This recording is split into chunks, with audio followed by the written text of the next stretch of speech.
Diyos Amahan labing amahanan, daghang salamat Lord God sa mga pagampo nga mo napaabot kanimo. Salamat pala ang Espiritu sa imong pagiya. O salamat Lord sa imong giandam nga katubagan niini. Lord, nining kagabiyon sa mong paghiskot sa imong pulong Ginoo ang pagampo pala ang Espiritu nga magapamuhat, magapanalangin ka wala kay labyan sa matag usa makadungog karon gabi. Lord lamang yahan ako Lord ang imong paggiya pagtabang usab kanako nga imong instrumento nining kagabi. Sa ngalan ni Jesus, Amen. Amen. Kaya mga igsoon, ang Kolosas 3, uno pa yun sa 4, nagkanayon, sulat ni Apostol Pablo, ngadto sa mga Kristiyanon sa Colossians. Yung diri, tanglit gibanhaw naman kamo, uban ni Kristo, tinguhaa ang mga butang nga atua sa langit, di naglingkod si Kristo sa iyang trono sa tuo sa Dios. Una-una ang mga butang nga langit no, dili ang gitan-on. Kay namatay na kamo, ang inyong kinabuhi na tago uban ni Kristo diha sa Dios. Ang matuod ninyong kinabuhi mao si Kristo, ug inigpakita niya, makita usab kamo uban kaniya, umuambit sa iyang himaya. Kay mga igsoon, kay series man kani, nagapadayon man kita sa Kolosas, ang previous nagiskuta nga ang kamatayon ni Kristo, kamatayon usab sa mga totoo, no? By faith. Timaan siya pagluwas kanato gikan sa paghari sa kaway, dili na gyud makadominar pa ang kaway. Karon ato ning iuluhan si Kristo anaa sa mga Kristohanon. Kristohanon, no? Kristohanon naa si Kristo. Kung wala si Kristo, no? We are nothing. No? Kung wala, no? We are nothing. Uh, uh, sa atong gibasa, kadaghan kaupat kay gayon mention si Kristo. Atong simple nga illustration ng short kung kita adunay idol nga artista, no? Atong maawat yung style, no? Sa iyang ginasuot, no? Pero mga igsoon, wala siya nahiusa kanato, no? Gani wa man siya kailan nato, no? Mauban din nato kung kinsa atong idol, no? Sample si idol nimo si Vilma, idol nimo si Ruben Padilla, no? Dili siya mahiusa nato. Wa gani siya kailan nato. Ang Kristohanon naa gayud si Kristo niini. Amen, igsoon. Ang Kolosas gisulat ni Apostol Pablo ngadto sa simbahan sa siyudad sa Kolosas. Ang ilang kultura dito, no? Grabe yun ka pagano, immoral, no? Sama man usab sa atong kapanahunan karon, no? Ang chapter 2 gi-expose ni Pablo ang ilang wrong reasons of self-denial. Dayon gi-shift din si Pablo from the negative incited si itudlo niya nga to avoid ug karon nagtudlo na siya positive, no? What we should seek sa itong pangitaon unsa itong unahon, no? Karon nagtudlo si Pablo unsay atong angayang buhat. So sa kinaiya dapat unsay angayang tinghaon isip mga giluwas mga gibuhi gi-alive ni Kristo, no? Sa verse 1 isang lit gibanhaw naman kamo uban ni Kristo. Ang previous namatay kamo, di ba? Karon nabanhaw. So sharing his resurrection, raised to a new life. Mao na ang Kristohanon. O kay nabanhaw naman diha kang Kristo, magtinguha na sa langit ng butang, ha? Na maghatag kahimayaan sa atong Dios. Verse 1b, tinguha ang mga butang ato sa langit, di naglingkod si Kristo sa iyang trono sa tuo sa Dios. Una-una ang mga butang langit ng dili kitan. No? Si Kristo naa sa mga Kristohanon ug siya kauban sa pagtinguha langit ng butang. Siya manggani ang model niya ana na ang iyang pag-ani sa kalibutan dili man sa unsay gusto niya matuman kundi to do the will of God. Ha? Ang gingon if you kung gibanhaw ta uban ni Kristo tinguha ang mga butang ato sa langit. Kuno na ang mga butang sa langit na. Sit your sides on the realities of heaven. Ha? Nahamban ni spiritual value ng lahat kaning mga butang nga kung ginihimo na sa ako as SPTA officer na sa eskwelahan sa Conas Morales, no? sa panahon nga na ay mga inspirational message kina uh, tagaan kay gayunan no? Gusto ko magmaumaong sa message pero pangyat kanang dalhon gid ko nga unsay kalabigitan sa Ginoo. Asa nako asa ang Ginoo ibutang aning mensahe karon kay di magid pwede nga walay Ginoo sa ato mga kaspanan dawi manood ta magkinabuhi ta na gyud include gid pirmi ang Ginoo. So striving for the things above no? Paningkamot paninguha effort ang imong pursue no striving to put heaven's priorities adlaw-adlaw, no? To focus on things na apa ni eternal values. Padayon nga magunahuna sa mga butang na nasa taas langit no, no? Natay choice pagpili, no? O pag-impluensya ni ini. No? Diha ta magkuhag direksyon ng Kristo dili sa kultura sa nakapalibot kanato, no? Seeking magapadayon no? Nagsugod man ta as spiritually dead na by faith giangkod po nato ang kay ni Kristo silot sa atong sala uh, nato nabuhat isip spiritually dead ay dayon by faith gibanhaw kita so kay gibanhaw naman kita dili na spiritually dead kundi wala na tong dati nga kinabuhi dati nga pagkatao pag na sa atong tinguha mga binanhaw naman ta binago ng Panginoon gipuy-an ta sa balang espiritu no muna nga imposible nga dili mo pag-o no?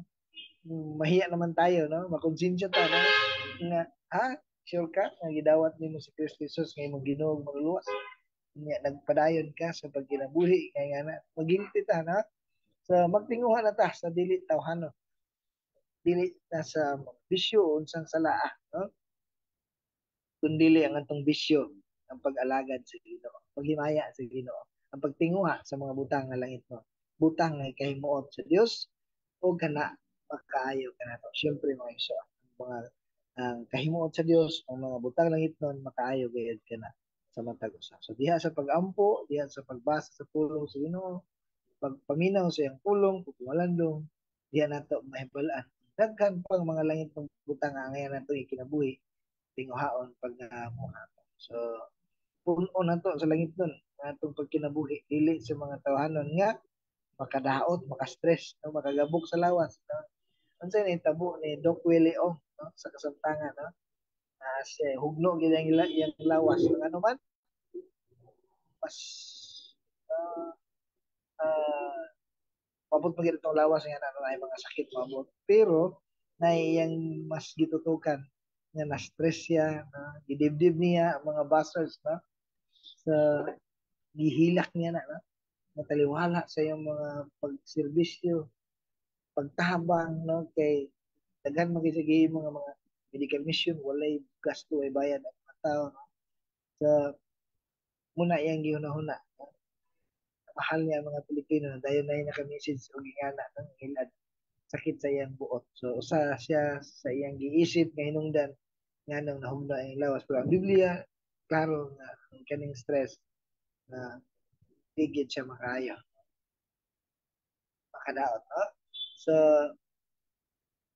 muna no dili maayo ta magbiya ta magpadayon sa tawhanon makadaot maka-stress na makahugno sa lawas makalagot makasapot no o may hinungdan nga daghang sala mahimo daghang krimen mahimo so dili gid magkapahimon sa Ginoo so dili na to tagag lugar dili na to tagag binta ang tawhanon o ang kaaway antong focus kasentro pangunahuna ngadto sa mga butang sa taas no butang iya sa Dios diha ang atong pagmahal sa mga butang nga mulungtad no malauman no at diha na to isentro ang atong mga pangunahuna no kinahanglan nga ang atong direksyon didto na to kuhaon sa langit na dili dinhi sa palibot nga kultura no? Ang langit nun ang kultura na ang kaluoy pagkamabination pagkampausanon kalumo pailog pagpasaylo kalinaw pag-awit pagsimba pagpasalamat so muna ang naa sa langit nun nga pagtinguha no kana mo ang ngayan nga atong tigumon, mahimo na siyang bahandi na to sa langit, no? Saan na to na pag-ugmad, nagkinahanglan kini og concentrate, no? Na ang pagpaningkamot, pag-apil, pag-involve sa mga espirituhanong kalihukan, nagkinahanglan ni siya og pagpaningkamot. Aron, masumpo ang mga mensahe nga dili maayo, no? Kay mao may sa una, no? Mao na na dili na magpabilin diha. So gihulagway ni Pablo ang kultura usab dinhi sa kalibutan, ha? Nga magkubno sa matag usa.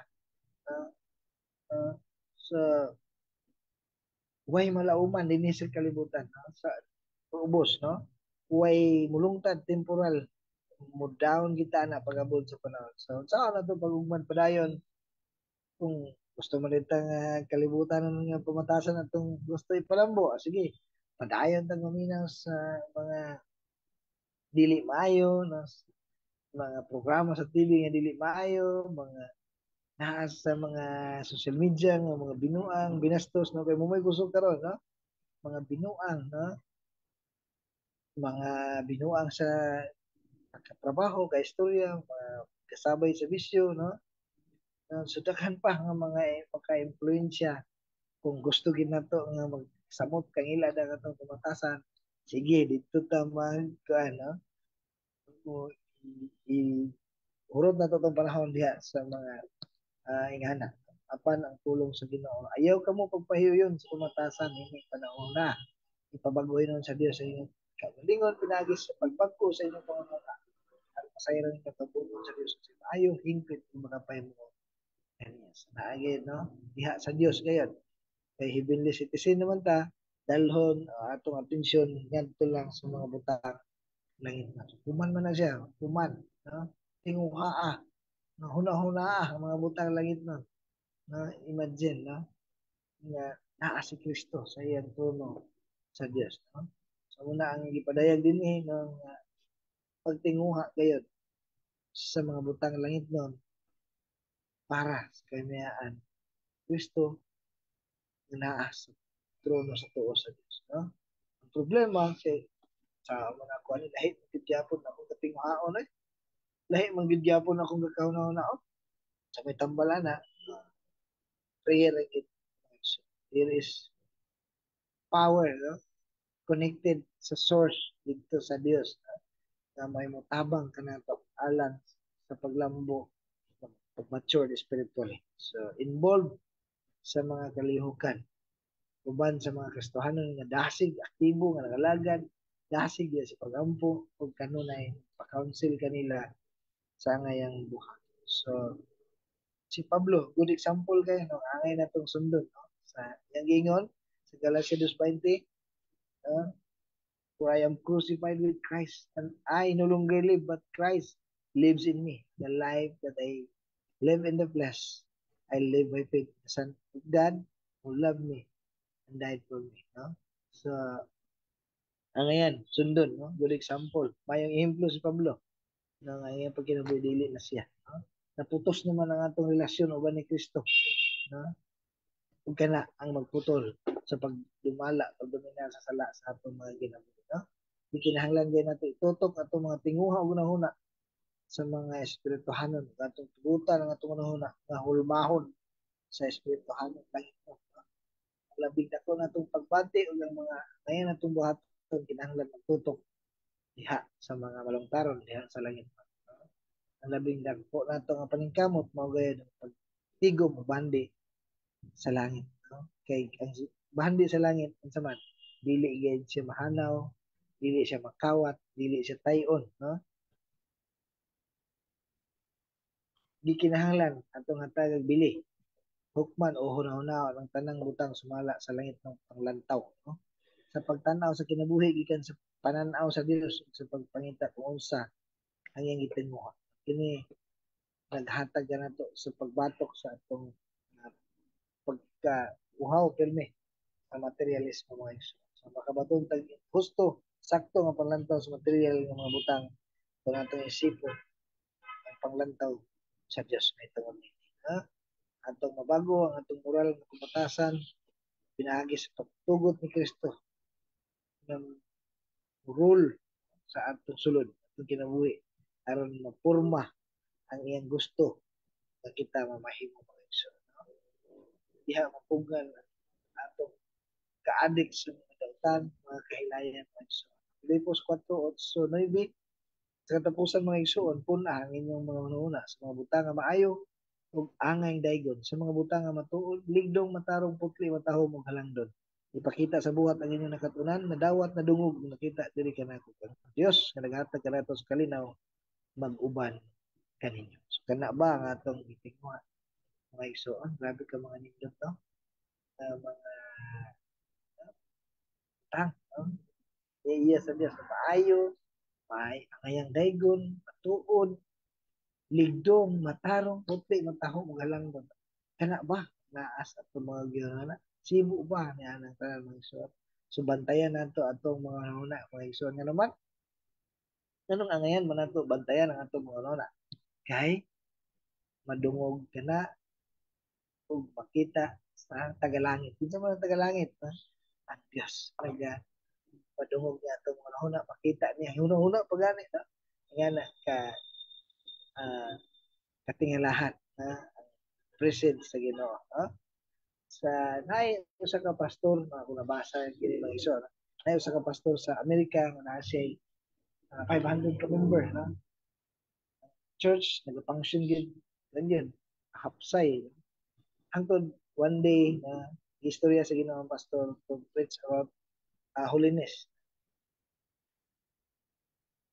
Kabalo mo mga igsoon. Uli kayo kaniya hesitant siya muwali tungod kay majority siya mga membro na ay nagkadaiya nga mga kasalanan, no? Mga bisyo. So, mahadlok siyang ma-open ang mga tao, pero grabe man gid ang conviction sa Ginoo. Kung dili ka mawali, na naagay silot nga maabot kanimo. So, mao gid tong giwali gid niya ang pagkabalaan, ha? Maangtang na maangtang yun, but the truth must be preached, no? Sa lagtod human sa mawali, gikan sa 500 ka membro, down diretso, 100 plus na lang nabilin mga isa. So, yun na ang realidad na karon, no? Ng mga tao, ganahan lang sila masimba. Kung komportable ang mensahe, no? Dili matandog ang mga bisyo, no? Komportable ang ilang dalunggan maminaw, no? Kaya dili sila mabadlong. Kaya dili sila willing mabiya sa bisyo o sa batasan. No? Makagool, gid kaayo mga isa. Mga sa magwawali, sa magwali, nga ang church nga dili gatandugon ang mga sala kana ang church daghan kayo makasasala muna daghan dito sa ilang simbahan. So uh, ang atong kinabuhi sunod nga punto si Kristo ana sa mga Kristohanon kauban ni Kristo sa pagtingog langit ng butang o ikaduha natago uban ni Kristo ang atong mga kinabuhi. Verse 3, kaya namatay naman kamo ang inyong kinabuhi natago uban ni Kristo diha sa Dios. No? Uh, patay na sa sala ug buhi alang kang Kristo. So kita gawas na sa pagkinabuhi sa bag-ong kinabuhi diha kang Kristo. Patay sa sala dili lang prinsipyo kundi gikinabuhi gaya. Ha? Patay di na dapat mo tubag muliyo patay ba ya? Dili na nato galamon ang makasalang kinaiya. May pasabot no? Likayan no? Dili magpasagad. Pag-apil sa mga kalihukan, katintal, magka-worse sa atong kinabuhi. So atong palambuon ang atong espirituhanong kinabuhi, kinabuhing Diyos noon, aron kita malig-on o makasukol sa mga tentasyon. So, makasukol sa sinful nature. Turayan ang ampo, basa, paminaw sa school, communicate pero sa Ginoo, simba, pag-alagad, share nga kay kita atong kinabuhi natago uban ni Kristo. Makita sa atong kinabuhi si Kristo na iyatang gidupan, gitaguan, giampingan. Dili man ta dili man ayara ta uh, niya ampingan sa future no kun dili bisan karon pa lang daan by faith na ano siya naghatag na nato kasiguruhan at tikaw tang mga Kristiyanon pero si Kristo ang mihimo sa atong mga good works no unang sa atong pagpangalagan to God be all the glory grasya sa Dios mahimo na kita ang instrument lang niya, no?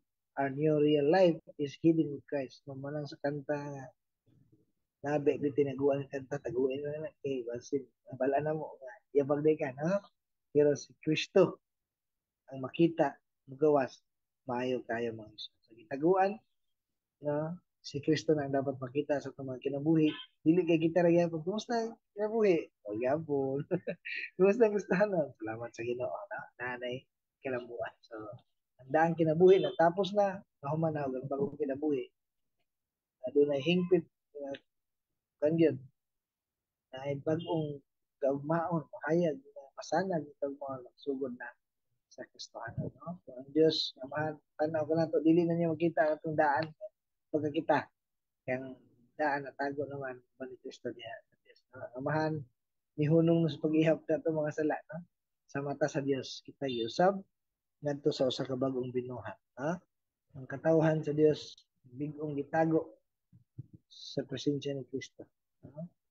Ang espirituhanong kinabuhi sa usa ka magtotoo gihan. Ayan na, binago. Ang atong sulod ng kinabuhi diyan ito sa natago ikan sa pananaw kalibutan. So, una mong ison, dayon ang matuon na itong kinabuhi si Kristo. Verse 4, ang matuon niyo kinabuhi mo si Kristo o ginigpakita niya makita usab kumuban kaniya ug maambit sa iyang himaya. Pag dili gani si Kristo makita itong mga kinabuhi, piki na, no? Piki ta Kristo na, no? Ang piki nagapadayon sa dati nga kinabuhi. Ang original na gayon gawas na ang pagkamatarong na buutan na, balaan na, striving for good na para sa kaniyahan sa Ginoo. Ang cellphone nga piki na balaan na to sa iyang function, no? Sa kalidad. Hindi na to makita ang iyang function, no? Kung sa Old Testament, si Kristo ang realidad, no? Kita po sa atong daang pagkatao, kita, ang original diya. Double kay patay naman ta sa atong pagkatao. So si Kristo na ang realidad na to. No? Ang atong new identity, ang new reality, nasa pagkinabuhi si Kristo na. Ha?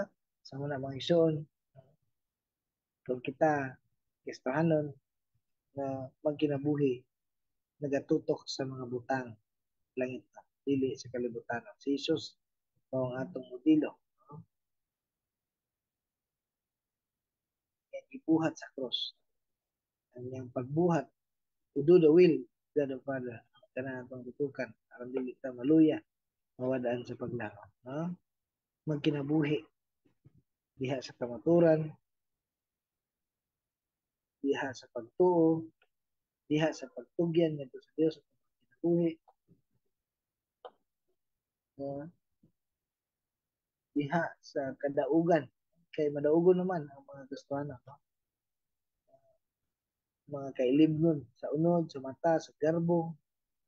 So gipatin-an ni Pablo kung sa unsang paagi ang mga Kristiyano kinahanglan nga mo bulihok aron maandam alang sa pagbalik ni Kristo. Tagaan tagahong ni Kristo sa pagkinabuhi karon, tagaan tag paglaom sa Dios.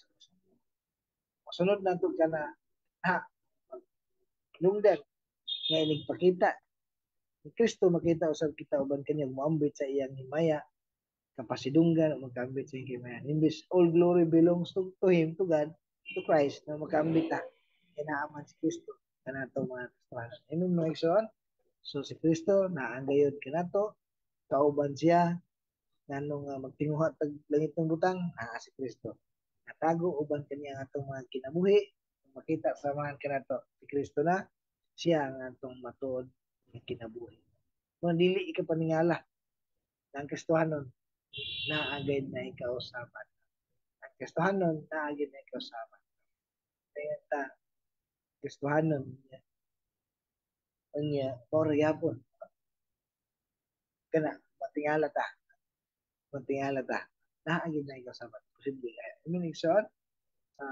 kana ang atong pagdasig ni kagabiyon uh, kung malisod man kanato ang padayon nga pagtinguhag mga langit ng butang atong hinumduman si Kristo naagayon kanato mga kasama kaabag na to siya sa pagtinguhag langit ng butang siya maghatag kanatong kawaw atong hinumduman nga siya ang nagmodel kanato siya matuod nato kinabuhi padayon ta sa pagkinabuhi diya kang Kristo.